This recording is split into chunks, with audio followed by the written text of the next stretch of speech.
আসসালামু আলাইকুম বন্ধুরা, আশা করি সবাই সুস্থ আছেন। বন্ধুরা, নতুন করে লেবাননের বাসিন্দাদের হুমকি দিল ইসরায়েলি বাহিনী।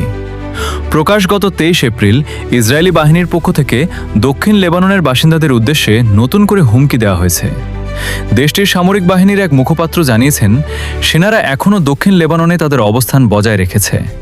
বৃহস্পতিবার আল জাজিরার প্রতিবেদনে এ তথ্য জানানো হয়। সামাজিক যোগাযোগ মাধ্যম প্ল্যাটফর্ম এক্সে প্রকাশিত একটি মানচিত্রে ওই মুখপাত্র স্থানীয় বাসিন্দাদের নির্দিষ্ট কিছু গ্রামের দক্ষিণে বা আশপাশের এলাকায় যাতায়াত না করার নির্দেশ দেন।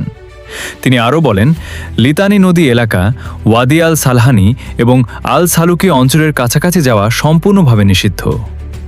এই সতর্কবার্তায় দক্ষিণ লেবাননের বাসিন্দাদের মধ্যে নতুন করে উদ্বেগ তৈরি হয়েছে। পরিস্থিতি ক্রমেই উত্তেজনাপূর্ণ হয়ে উঠছে বলে ধারণা করা হচ্ছে। এদিকে চলমান যুদ্ধবিরতির মধ্যে লেবাননের দক্ষিণ অঞ্চলে ইসরায়েলি বিমান ও ড্রোন হামলায় এক সাংবাদিকসহ অন্তত 5 জন নিহত হয়েছেন। লেবাননের রাষ্ট্রীয় সংবাদ সংস্থা এনএনএ বৃহস্পতিবার 23 এপ্রিল প্রকাশিত এক প্রতিবেদনে জানায়, লেবাননের আত্তিরি গ্রামে একটি গাড়িতে ইসরায়েলের হামলায় ভেতরে থাকা 2 ব্যক্তি নিহত হন। ইসরায়েলি সামরিক বাহিনীর দাবি, তারা লেবাননের সশস্ত্র গোষ্ঠী হিজবুল্লাহকে লক্ষ্য করে হামলা চালিয়েছে।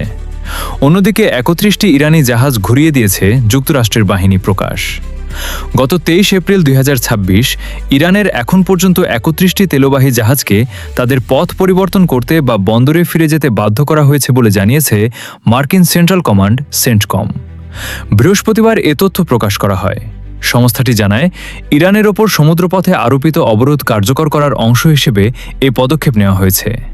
এই অভিযান পরিচালনা করছে মার্কিন নৌবাহিনী। খবরে বলা হয়েছে, 13 এপ্রিল থেকে যুক্তরাষ্ট্রের প্রেসিডেন্ট ডোনাল্ড ট্রাম্পের নির্দেশে ইরানের বন্দরে যাওয়া ও সেখান থেকে বের হওয়া সব জাহাজকে লক্ষ্য করা হচ্ছে।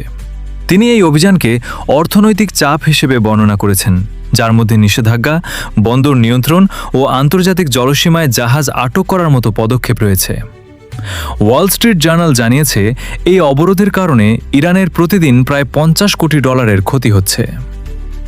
বন্ধুরা, ভিডিওটি ভালো লাগলে অবশ্যই একটা লাইক তো আমি পাওনা দিলাম। বন্ধুরা, আরও এরকম ভিডিও পেতে চাইলে অবশ্যই চ্যানেলটি সাবস্ক্রাইব বা ফলো করে রাখুন। বন্ধুরা, আজকের মতো বিদায়। আল্লাহ হাফেজ।